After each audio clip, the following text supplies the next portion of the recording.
Hi guys, so today I'm going to be making some yogurt marinated chicken with garlic sauce. I'm now getting out the ingredients from the bag that I'm going to be using. First, we have some whole carrots.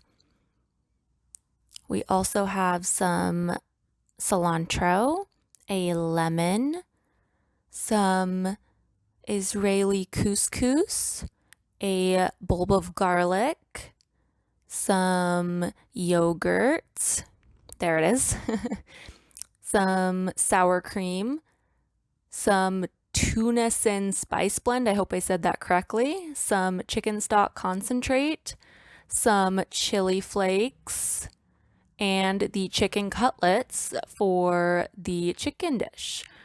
All right, so first I am going to be cutting up the garlic, mincing it to be more specific. You want to make sure that the pieces are very small so that they are not super crunchy and you don't get too strong of a garlic flavor. It's really meant as more of an accent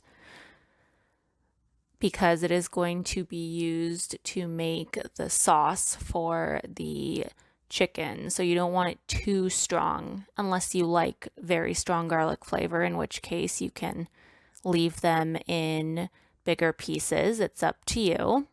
Now I'm going to be zesting the lemon. You want to make sure that you get off as much of the yellow rind as possible so that way it leaves a smooth white center underneath.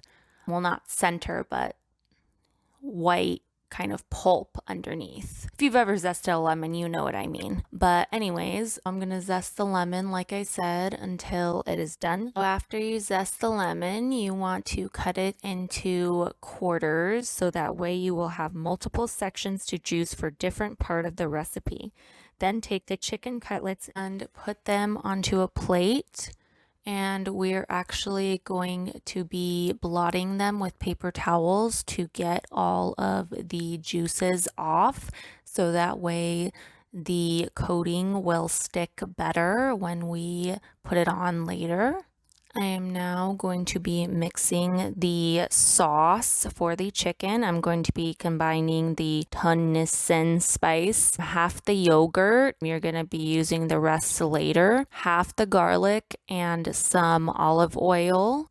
You're also going to be using some salt and just a squeeze of one of the lemon quarters. And you are going to put the chicken in and marinate it. Now we're cutting up the carrots. You want to cut them up into fairly small pieces, sort of like this size that I am doing here.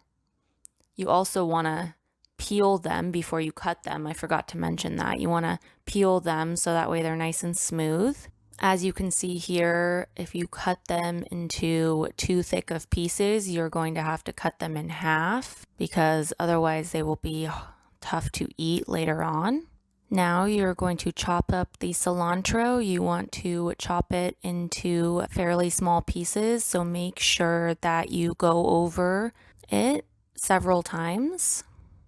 You also want to make sure that you remove as many stems as you can so that you just have as much of the leaf as possible.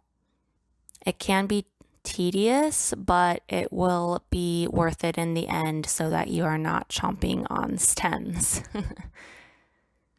And my cutting board is actually turning green. I don't know if you can see that, but that is due to the juices. I'm assuming they're kind of like the juices of the leaf being extracted because of the way that I'm going over my chopping several times, as I said. You now want to make sure you have a well-oiled cooking tray and to have the carrots evenly placed. And now you're going to put them into the oven to bake. You are now going to combine the sauce for the top of the chicken. You are going to take the sour cream and the remaining yogurt, as I'm doing here, and you are going to add the remaining garlic to your taste. Like I said before, if you like more garlic, you can add almost all of it, or if you like less, then you can add less. It's totally up to you. So now I'm stirring in water 1 teaspoon at a time, and you are going to stir in water until you get a drizzling-like consistency. I'm adding a little bit more because mine's still a little bit too thick. And that's about right, that consistency there. So now you're going to take the chicken cutlets and put them on a stove and fry them up. You are now also going to cook the couscous. You're going to take some butter and melt it in there, and then you are going to stir in the chicken concentrate and some water.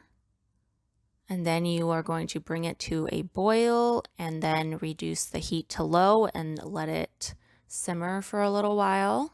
So now, as you can see, the carrots are done and there's the finished product. Thank you for watching. Remember to hit the like button and subscribe.